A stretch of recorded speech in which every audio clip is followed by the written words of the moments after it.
This question is from the 2023 Leaving Cert Higher Level DCG paper and it's question A4 in the paper. The image below shows a sculpture based on intersecting triangular planes. The drawing on the right shows the incomplete plan and elevation of two of these intersecting planes. Draw the plan and elevation of the line of intersection between the two planes, and part B, determine the true shape of the plane DEF. Okay, first of all, line of intersection here. So we can see we've given a 3D, which is quite useful because you can see where the line of intersection is. The point D would have to be on the line of intersection because it's on the line AB in both views, so that has to be 1 point already. So we've one less to find.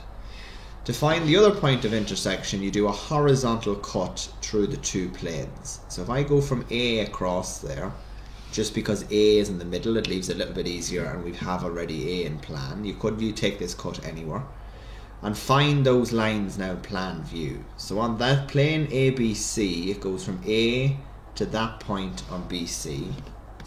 If I drop that point down to the line BC in plan, that gives me that point, and I can draw in the line from A to there. Okay, so that's it found on that plane ABC to begin with.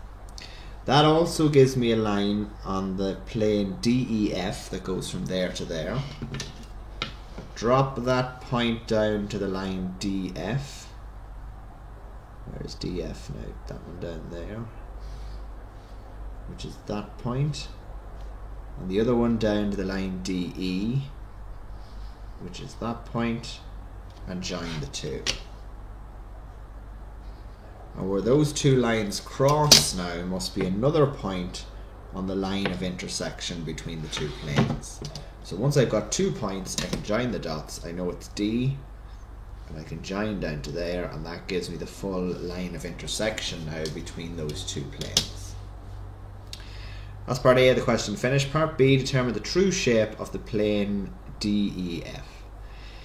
Now, there's a couple of different ways we can do this. Because E and F are on the horizontal plane, probably the rebatment method will work best. So we can take an auxiliary view looking along the line DF, which will give me an edge view of the plane, and then we can fold it down flat onto the ground.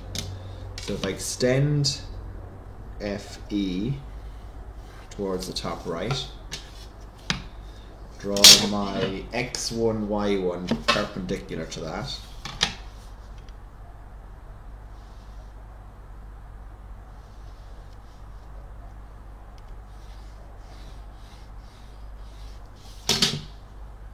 X1 and Y1, and bring up the points. So E and F are going to be on the same line. It's just D that I need to bring up.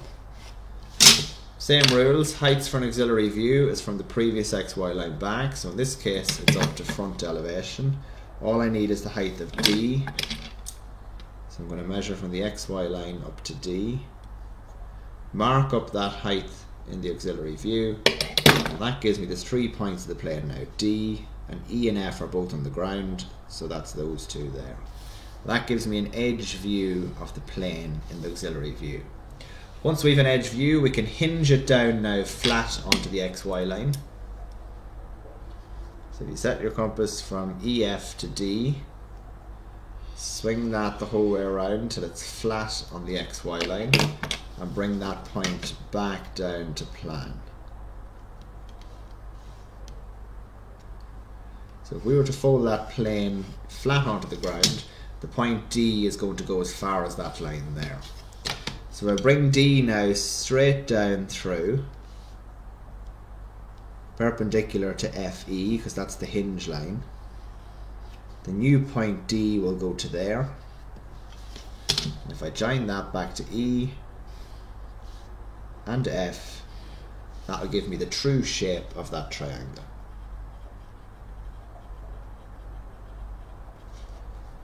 Okay, and that's that full question there complete.